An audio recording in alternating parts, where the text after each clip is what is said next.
Hey everyone, I'm Sophia, and I need to tell you about my father-in-law Richard. He's quite the piece of work, let me tell you. My husband Marcus thought it would be cathartic to share this story here because he's an avid reader of these kinds of tales himself, and honestly, after what we've been through with his dad, I can see why. Marcus has been dealing with Richard's controlling behavior since he was born. He was the golden child, the one Richard could mold and manipulate to his liking. Let me start from the beginning. Marcus grew up with Richard as a single father. His mom left when Marcus was only 2 years old because she couldn't handle Richard's domineering personality and explosive temper. She moved across the country and sadly, Marcus barely remembers her. Richard never remarried until recently, and he made sure Marcus knew that he sacrificed everything to raise him alone. Classic guilt trip material.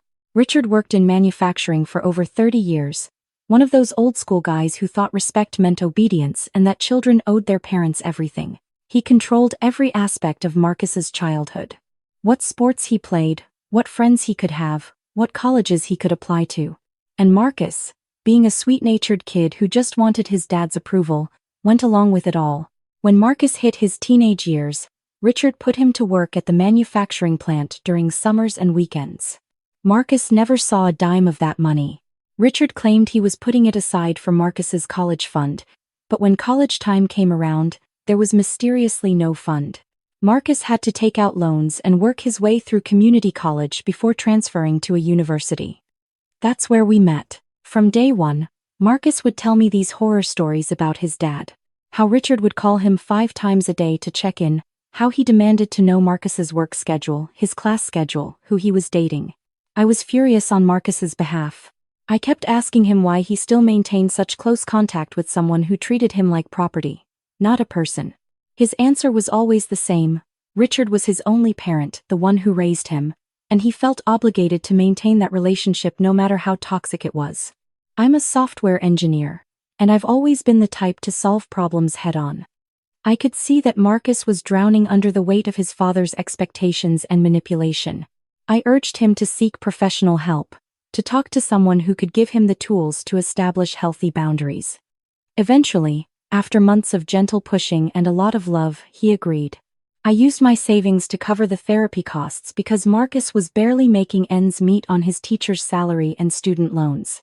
It was tough financially, but watching Marcus slowly come into his own, learning to say no, learning that his father's behavior wasn't normal or acceptable, that was worth every penny. He started standing up to Richard's constant demands. Small things, at first, like not answering every single phone call, not reporting his daily schedule, not asking permission for basic life decisions. Richard didn't take kindly to this newfound independence. He saw me as the villain in his story, the woman who was poisoning his son against him. He'd call me manipulative, accuse me of trying to isolate Marcus from his family, even though Marcus had no other family. Richard was it. Despite the insults and accusations, Marcus stood by me. He defended my role in his life and started asserting his own boundaries with his father. His therapist worked wonders, and as time passed, Marcus grew stronger and more confident in standing up for himself. Fast forward a few years. Marcus and I both graduated. Got solid jobs, me in tech and Marcus as an elementary school teacher, and we got married. We had a simple ceremony at the courthouse with just a few close friends because we were saving every penny for a house. We worked our tails off, picked up side gigs, and finally scraped together enough for a down payment on a beautiful smart home in the Seattle suburbs. It was our dream come true, a 3-bedroom house with a yard, upgraded with all the latest technology, Nest cameras, smart locks, the whole 9 yards. Meanwhile, Richard's life wasn't going so well. The manufacturing plant where he'd worked for over 30 years shut down, and he was laid off at 58 years old. He struggled to find work at his age and with his outdated skills. To make matters more interesting, about a year before he lost his job, he married a woman named Denise. She was 35, more than 20 years his junior, and let's just say her interest in Richard seemed directly proportional to his paycheck. Before the layoff, when Richard was still working, he'd occasionally ask Marcus for small amounts of money. 100 here, 200 there. Marcus, still working through his guilt and obligation issues in therapy, would reluctantly agree. But I put my foot down when it became a regular thing. We had a mortgage to pay, And Richard was a grown man who'd been working for decades. Where was all his money? After the layoff, the requests became demands. Richard expected Marcus to cover his rent, his groceries, his car payment. When Marcus tried to say no, Richard would lay on the guilt thick. Didn't Marcus remember all the sacrifices Richard made? Didn't he care that his father was struggling? What kind of son abandons his father in his time of need? With his therapist's support, Marcus held firm. He agreed to pay 3 months of rent for a modest apartment for Richard and Denise just to help them get on their feet. 3 months, that was it. We made it crystal clear this was temporary assistance, not a permanent solution. Richard seemed grateful at first, even if Denise looked less than thrilled with their downgrade in living situation. Those 3 months passed, and Richard managed to find some part-time work doing handyman jobs. It wasn't much, but combined with his unemployment benefits, it should have been enough to cover that cheap apartment. We thought we'd finally gotten through to him about financial responsibility and independence. Then came the bombshell. About a month after we moved into our new house, while we were still unpacking boxes and setting up our smart home system, Richard called Marcus with an announcement. Denise was pregnant, and in the same breath he told us they needed to move in with us. Not asking, telling. I was standing right there when Marcus put the phone on speaker, and I couldn't believe what I was hearing. "Excuse me, what are you talking about?" I asked, trying to keep my voice level. Richard acted like it was the most natural thing in the world. His son had a big house, 3 bedrooms, surely we could spare one for his father and pregnant stepmother. After all, family helps family. Marcus looked at me, and I could see the old guilt trying to creep back in, but he'd come so far in therapy. He took a deep breath and said, "No. Dad, Denise's pregnancy doesn't change anything. You have your apartment. We're not discussing you moving in. It's not happening." Richard's tone shifted immediately from presumptuous to angry. "What kind of son are you?" He shouted through the phone. "Your stepmother is pregnant with your sibling, and you're going to let us struggle in that tiny apartment. You have a whole house." I jumped in before Marcus could waver. "Richard, we jointly bought this house. I contribute to the mortgage too. And just so we're clear, you chose to have a baby. That's not our responsibility. You're both adults." The explosion that followed was spectacular. Richard called me every name in the book. Denise started crying in the background about how cruel we were being. How could we doom their baby to poverty? It was pure manipulation theater, and I wasn't buying it. Marcus, to his credit, stayed strong. "Neither of you will be getting a key to our house. This conversation is over. We're not changing our minds." He hung up, and we stood there in our half-unpacked living room, both of us shaking a little from the adrenaline. You'd think that would be the end of it, but of course it wasn't. For the next 2 weeks, Richard and Denise bombarded us with calls, texts, emails. Richard tried the guilt trip route, "You owe me for raising you." Denise tried the sympathy angle, "Think of the baby. We can't afford prenatal care." They tag-teamed us with messages at all hours. I'm talking 3 a.m. Texts about how we were terrible people. Marcus blocked their numbers on his phone. I blocked them on mine. We thought maybe, finally, they'd gotten the message when the calls stopped. We could breathe again. We finished setting up our house, programmed our smart locks, installed our Nest camera system, both inside and outside. I'm a tech person, so I went all out with the security features. Motion alerts, real-time notifications, cloud storage, the works. About a month after we'd blocked Richard and Denise, Marcus and I finally took the vacation we'd been planning for months. We'd been saving up for a ski trip to Colorado, 5 days at a beautiful resort in Breckenridge. We desperately needed it after all the stress with his father. We'd been working non-stop, dealing with the move, dealing with Richard's harassment. This was going to be our chance to relax, just the 2 of us on the slopes. We left on a Saturday morning, loaded up the car, double-checked that all our smart home features were armed and active, and hit the road.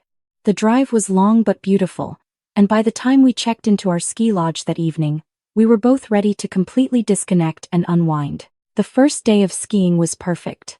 Fresh powder, blue skies, and neither of us checked our phones except for a quick good morning text to each other before hitting the slopes.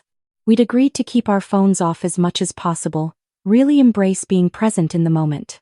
We'd check them once a day for emergencies, But otherwise, we were off the grid. Day 2, Sunday evening, we were sitting in the lodge after a full day of skiing, nursing some hot chocolate by the fire. I decided to check my phone while Marcus was in the shower, just to make sure there were no work emergencies. As soon as I turned it on, the notifications started flooding in. Nest alert, front door unlocked, 6:15 p.m. Nest alert, motion detected in living room, 6:17 p.m.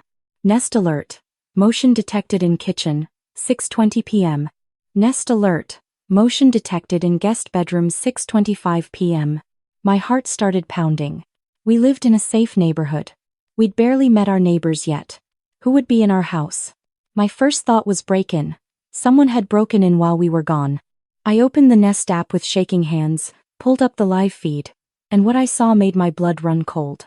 There, on my phone screen, clear as day, were Richard and Denise. Richard was hauling a large suitcase up our stairs. Denise, visibly pregnant now, was in our kitchen opening cabinets like she owned the place. I watched in real time as Richard went back out to a U-Haul truck parked in our driveway and started pulling out more boxes. They were moving in. While we were 3 states away on vacation, they were actively moving into our house. I must have made some kind of sound because Marcus came out of the bathroom, still drying his hair. "What's wrong?" he asked, immediately picking up on my shock. I couldn't even speak, just turned my phone toward him. The color drained from his face as he watched his father and stepmother, on our security camera, making themselves at home in our house. His jaw clenched, and I saw something I'd never seen before in gentle, kind Marcus, pure rage. "Leave it to my father to surprise me in the worst possible way," he said, his voice deadly calm. How did they even get in? I rewound the footage to 6:15. There was Richard, walking right up to our smart lock and punching in a code. The lock clicked open like he had every right to be there. "He has our code," I said, my mind racing. "How does he have our code?" "We never gave it to him." Marcus grabbed his phone. "I'm calling him right now." "Wait," I said, my software engineer brain kicking into gear. "Let's watch a little longer. See what they're doing. We need evidence of everything." We sat there on the bed in our ski lodge, phones between us, watching Richard and Denise move through our home. Denise found our bedroom and actually started unpacking her clothes into our dresser. Richard was in the kitchen, raiding our fridge, making himself a sandwich like he was on vacation himself. "We need to call the police," I said. "This is breaking and entering." "I don't care if he's your father." Marcus looked at me, and I could see him wrestling with years of conditioning. Years of my father knows best and family is everything. But then his therapist's voice must have kicked in because he nodded. "You're right. Let's do it. But first I'm going to give him one chance. One call to get out voluntarily. Are you sure about this?" I ask. "There's no turning back once we involve the police." "I'm sure," Marcus said, and I heard the finality in his voice. "He's crossed every line. He broke into our home. There have to be consequences. What about cutting contact completely after this?" I pressed. "No more chances. No more guilt trips." "Of course," he said, and I could hear the regret mixed with resolve. "I should have done it years ago. It's time." Marcus called Richard, but he didn't pick up at first. Through the camera we could see Richard look at his phone, show it to Denise, and they had what looked like a heated discussion. Finally, on the 4th call, Richard answered. "Hey son." His voice was artificially cheerful. "How's the ski trip?" Marcus put it on speaker so I could hear. "The ski trip was great until I got a notification that someone broke into our house, Dad." There was a pause. "Broke in? What are you talking about?" "We didn't break in. I used the front door code." "My turn." "That you somehow got without our permission, Richard." I interjected. "Breaking into someone's house is illegal, whether you use a code or a crowbar." "Sophia," Richard's voice turned condescending. "Don't be dramatic. I'm Marcus's father. Denise is pregnant. We need help, and Marcus has a responsibility to his family." "No," Marcus said firmly. "I don't. You're not moving in. We told you this a month ago." Through the camera, we could see Denise crying, her hand on her belly in that universal pregnant woman pose. Richard put his arm around her, playing the protective husband. "Son, be reasonable," Richard said. We have nowhere else to go. Denise needs stability for the baby. You have 3 bedrooms. Surely you can spare one for your own father and your future sibling. How did you get our door code? Marcus demanded. There was a pause, and then Richard actually chuckled. Well, I made a copy of your key back at Thanksgiving. Went to one of those smart lock places and they programmed a code from the key copy. Pretty clever, right? I was so furious I could barely speak. You committed forgery and breaking and entering, and you think it's clever? Now Denise's voice came through, high and teary. We're family. The baby needs a safe home. You have so much, and we have so little. What kind of people are you? The kind who respect property laws, I shot back. Richard, Denise, you have exactly 1 hour to get out of our house and take everything you brought with you. If you're not out in 1 hour, we're calling the Seattle Police Department and having you arrested for breaking and entering. You wouldn't dare, Richard blustered. That's my son's house. It's our house, Marcus corrected. Mine and Sophia's. We both own it. We both want you out. 1 hour. Marcus, please, Denise begged.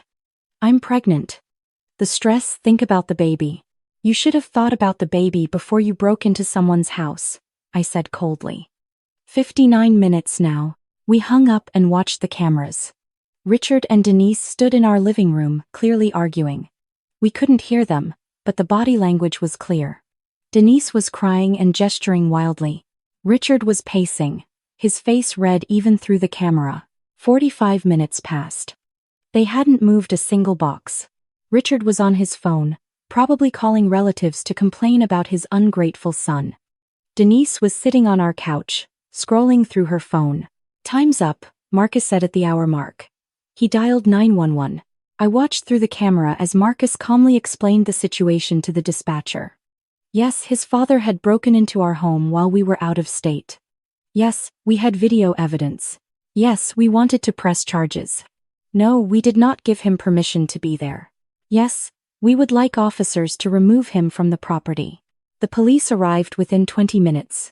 2 officers, 1 male, 1 female. We watched through the camera as Richard opened the door.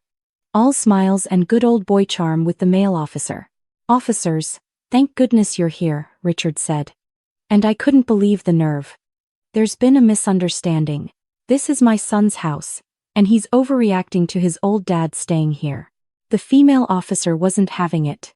Sir, we received a call from the homeowners. Are you one of the homeowners? Well, no, but I'm his father and... Do you have permission from both homeowners to be in this residence? We're family. Denise chimed in from behind Richard. I'm pregnant. We needed help. The female officer looked unimpressed. That's not what I asked. Do you have permission to be here? Yes or no? Marcus called me on his cell, and the officer spoke with him directly. He confirmed we were out of state, that we had not given permission, that we had video evidence of them using an illegally obtained code to enter, and that we wanted them removed and trespassed from the property. The officers were professional but firm. You need to gather your belongings and leave now. You're being issued a trespass warning. If you return to this property, you will be arrested. Richard tried to argue. Where are we supposed to go? We gave up our apartment. The female officer shook her head. That's not our concern, sir. You need to leave now, or we'll arrest you for criminal trespass. It took them 2 hours to pack up their U-Haul under police supervision. We watched the whole thing from Colorado. Denise crying dramatically, Richard complaining bitterly. The officers standing firm. When they finally pulled away, the female officer called Marcus back. They're gone, she said. But I recommend you change your codes immediately and consider filing charges for breaking and entering. We will, Marcus assured her. Thank you so much.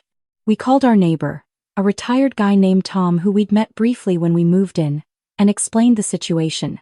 He agreed to house sit for the rest of our trip, and we immediately changed all our smart lock codes remotely. I also added extra security measures, biometric locks, 2-factor authentication, the works. But the drama wasn't over. The next morning, Marcus got a call from his Uncle Dave, Richard's younger brother. Marcus put it on speaker. I just got off the phone with your father, Dave said, and he sounds terrible. He's saying you called the cops on him. What's going on? Marcus explained the whole situation. The breaking in, the illegal code, the refusal to leave. When he finished, there was a long silence. Finally, Dave sighed. Marcus, I'm going to be straight with you. Your father has always had an entitlement problem. Even as kids, he thought the world owed him something. I'm not surprised he did this, and honestly, I'm proud of you for standing up to him. You did the right thing. That validation from family meant everything to Marcus. We spent the rest of our vacation actually relaxing, though we checked the cameras obsessively at first. Tom reported no issues, and we slowly started to unwind. When we got back to Seattle, we found out the full extent of Richard and Denise's plan. They hadn't just given up their apartment. Richard had actually given his landlord notice weeks before our ski trip. They'd sold most of their furniture. They had fully planned to move into our house permanently, banking on Marcus being too guilty or too conflict avoidant to kick out his pregnant stepmother. But there was more. Denise's parents, who we'd never met, actually called Marcus. They wanted to apologize for their daughter's behavior. Apparently, this wasn't Denise's first rodeo. She had a pattern of latching onto older men with resources, getting pregnant, and then moving on when the money ran out. They'd warned Richard, but he hadn't listened. Marcus, with his therapist's full support, filed for a restraining order against both Richard and Denise. The breaking and entering, the harassment, the refusal to respect boundaries, it all added up. The restraining order was granted. Richard and Denise ended up in a seedy motel on the outskirts of Seattle. Richard's unemployment benefits barely covered it. He tried calling relatives for help, but word had spread about what he'd done. His brother Dave told everyone. Richard's own mother, Marcus's grandmother, was appalled and refused to help. Within a month, Denise left Richard. She'd apparently been hoping Richard's son would be their meal ticket, and when that fell through, she had no more use for a broke 58-year-old. Last anyone heard, she moved back in with her parents in California. Richard tried a few more times to contact Marcus through new phone numbers, email addresses, even showed up at Marcus's school once. The school security removed him, and Marcus reported it as a violation of the restraining order. Richard was arrested, spent a night in jail, and got a very stern warning from a judge. The last update we got was from Uncle Dave about 6 months after the whole incident. Richard was living in a trailer park, working at a big box hardware store, making minimum wage. At 58, with no real savings and a criminal record now, retirement wasn't even on the horizon. Dave said Richard was still bitter, still blaming Marcus and me for ruining his life, refusing to take any accountability for his own actions. Marcus and I, on the other hand, are thriving. He got promoted to lead teacher at his school. I got a senior engineering position with a substantial raise. We're talking about starting our own family soon, on our own terms, in our own home that we worked hard for. Marcus still sees his therapist every other week, working through the residual guilt and the grief of losing his father, even though his father was toxic. His therapist reminds him that he didn't lose a healthy relationship, he escaped an abusive one. Sometimes Marcus wonders if he did the right thing, if he was too harsh. I remind him that Richard made every single choice that led to his current situation. He chose to forge access to our home. He chose to lie and manipulate. He chose to refuse to leave when asked. Those were all his choices, and choices have consequences. The best decision we ever made, besides the therapy, was installing those Nest cameras. Without that video evidence, without that real-time notification, who knows how long Richard and Denise would have stayed in our house before we got back from vacation. They might have changed the locks on us, claimed squatters' rights, who knows. Now our home is truly ours. We have boundaries. We have peace. And we have the knowledge that we stood up for ourselves when it mattered most. Richard taught Marcus a valuable lesson, just not the one he intended. He taught him that biology doesn't equal relationship, that obligation isn't the same as love, and that sometimes the healthiest thing you can do is walk away. And that's our story about my father-in-law Richard, quite the character indeed.